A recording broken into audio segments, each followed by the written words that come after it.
जय हिंद। एक नए ब्लॉग में आप सभी का स्वागत है। कल ही वाला थोड़ा सा उसको एक्सप्लेन कर देते हैं।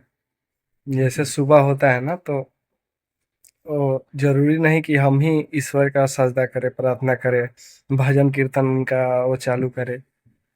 ईश्वर प्रकृति स्वयं इस तरह का वो रचना किया है कि सुबह में सब पक्षियां गुणगान करती है। झरना यार, झरना अपने फ्लो के माध्यम से उसका सजदा करता है। हवा भी पूरा मंद मंद चल के उसका ही सजदा तो करता है। सब पंछियां हर प्रकार के स्वर में गाते हैं। जो भी रहता है सुबह में कुछ ना कुछ गाता ही है। लेकिन हम लोग क्या करते हैं कि मतलब कि एक भीतर से नहीं करते हैं, केवल सामाजिक हिसाब से उस ईश्वर को चिल्लाते हैं लाउड स्पीकर पे, या ऐसा वो पूरा इस उनका जैसे प्रकृति का सब तहस नहस कर देते हैं। जरूरी नहीं कि केवल हमने केवल ध्वनि प्रदूषण तक ही सीमित रखा। हमने क्या किया कि धर्म बना लिया चार पांच जितना हो सका। सबसे ज्यादा नुकसान प्रकृति को ही किया। कोई ये जानवर काट दे रहा है, कोई इसको मार दे रहा है, कोई इस किसी में इस पेड़ को पवित्र मान रहा है, कोई दूसरा पेड़ को पवित्र मान रहा है। ऐसे कर करके सब जितना धर्म बनाए हैं ना, सबने लग रहा है कि प्रकृति को ही नुकसान सबसे ज्यादा पहुंचाया है। हिंदू ने गंगा को पवित्र कहा, माँ बोला। कंपनियां भी उसी में सब खराब मटेरियल उसी में डालती है। नाली, उसको तो नाली बना दिया है यार समाज में।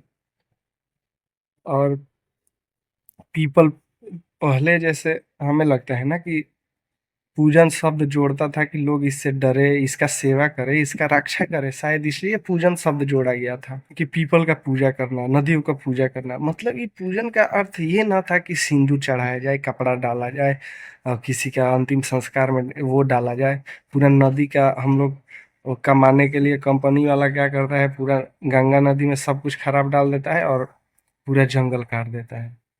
तो इसमें यार वो पूजा करने का अर्थ ये था कि उसको बचाना, उसको हमारे फ्यूचर में कितना उसका योगदान है। सब तो ईश्वर हमारे लिए ही बना है एक हिसाब से देखिए तो। सबसे उच्च चेतना वाला एक इंसान होता है ना यार, सब कुछ बना है, सब फल तो यही खाता है देखा जाए तो।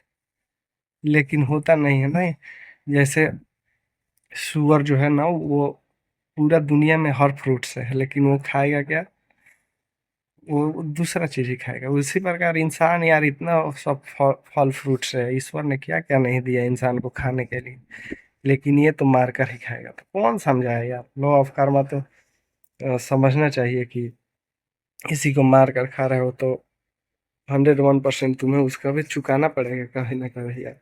हमने धर्म बांट बांट कर भी प्रकृति का ही नुकसान किया है। कोई ऐसा धर्म नहीं है जो प्रकृति का सेवा कर पाया, रक्षा कर पाया। सबने गंदा ही कर दिया। अभी तो कभी कभी अच्छा लगता है अदर कंट्री, जापान हो गया या जहाँ स्विट्जरलैंड हो गया, जहाँ प्रकृति को लोग मतलब छेड़ा नहीं, गंदा नहीं किया यार। वहाँ तो अभी ईश्वर के बनाया हुआ ताजगी से भरा हुआ पृथ्वी है यार। पृथ्वी ही तो स्वर्ग है यार। स्वर्ग क्या है? इंसान ने जितना कचरा फैलाया है, जितना जो, अब कचरा जरूरी नहीं कि कचरा में हर चीज आ जाता है यार। मानसिक प्रदूषण, जनता को हर प्रकार से बांट देना, धर्म जाति जैसे भी हो, गरीब नीच ऊंच जाति, कैटेगरी, मुसलमान हिंदू, ओबीसी। सबसे बड़ी बात है कि शिक्षा में वो पावर ही नहीं जो इंसान को बदल दे।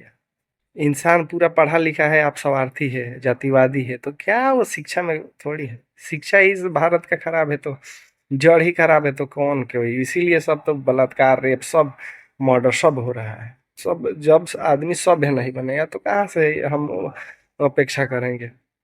मैंने एक और भी शब्द लिखा था कि जिस समाज से 95% मांसाहार आदमी होता है, वो कैसे यार वो किसी का भला सोचेगा ना? पर आदमी का तो भला सोचता ही नहीं, तो प्रकृति को कौन सोच रहा है? जानवर को, नदियों को कौन सोच रहा है? जानवर देश के बारे में कोई नहीं सोचता है। शिक्षा ही तो सभ्य बनाता है, लेकिन उस टाइप का शिक्षा कभी मिला नहीं।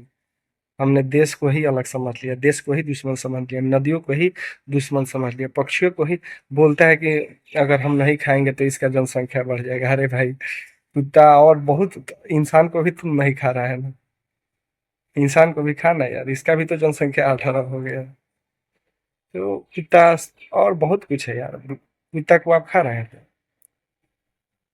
कंडीशन ये है कि अन्न से मन बनता है। इस बात को बोलने का अर्थ है कि मन जब तक शांत ना होगा, जब तक जातिवाद और अपने कचड़े से बनाए दुनिया से नहीं निकलोगे, तब तक कैसे सोच पाओगे यार किसी का भला, पृथ्वी के बारे में, धरती के बारे में, प्रकृति के बारे में। ईश्वर ने जो बनाया है उससे कहाँ लुत्फ कोई ले रहा है यार। स्वर्ग तो यही है।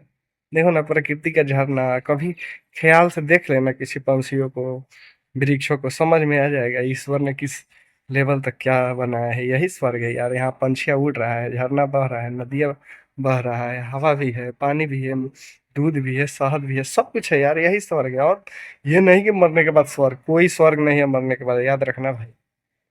मरने के बाद स्वर्ग नरक नहीं है, यही है जो है। यहीं पे सब स्वर्ग नरक दोनों है यार। कभी मैं स्वर्ग नरक पे अगले बार बोल दूंगा। धन्यवाद।